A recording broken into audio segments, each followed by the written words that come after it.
A muggy Tuesday. We started with a muggy Monday, now it's a muggy Tuesday. And from the Doppler 10 Weather Center, a heat advisory for some areas to our south. So we're wedged in between. Yeah, but we've wound down this morning. They just lifted the severe thunderstorm watch. Like I said, it looked like all the weather was past. There it is. So they've lifted that. So we don't have any more watches or warnings for that. But it's going to be a hot and muggy day.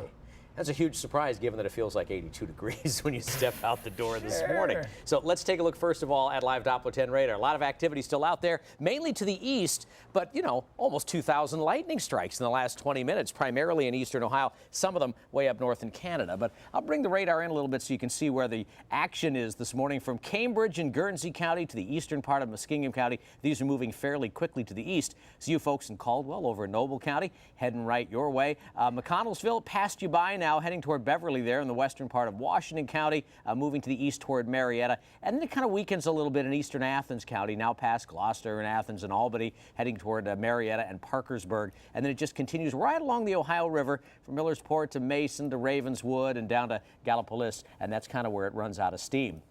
But if we look to the just south of us, there's a couple of sprinkles here still in Pickaway County, not that far to the south, from Darbyville going south there to west of Circleville, a little bit north of Asheville, and that's all pretty light. The rest of the picture has really quieted down. Still a couple of showers and storms back as you get into Indiana.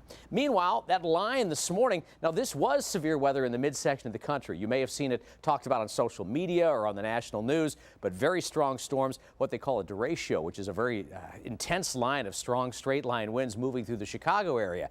That word tends to raise alarms here because we had one a couple of years ago, knock power out for days. So we're obviously not going to get that. This stuff has wound down. This is the remains of it this morning. However, more may redevelop as the cold front works into hot and sticky air this afternoon. So the Storm Prediction Center has left at least central and eastern Ohio and a good chunk of the region here ahead of the cold front under that slight risk for severe storms later on today. So be alert for that afternoon and evening.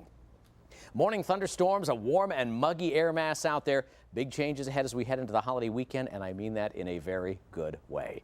72 degrees feels like 82, though, so the temperatures come way down. We were basically 80 degrees at 3 this morning, and now we've gone down to 72 with the rain that moved through. The humidity, though, is still about 80% out there this morning. In and around the outer belt, you've got 60s to the west where the rain cooled us first. Low 70s now moving to the east, slightly warmer at Blacklick and Obetz, and Galena's hanging in there at 78. So the only weather alert left in effect, and really it's been issued, it's not in effect yet, is this heat advisory for Ross, Pike, and Scioto counties this afternoon from 2 until 8 o'clock this evening, and that's for intense heat. It's going to feel like 100 degrees down there this afternoon.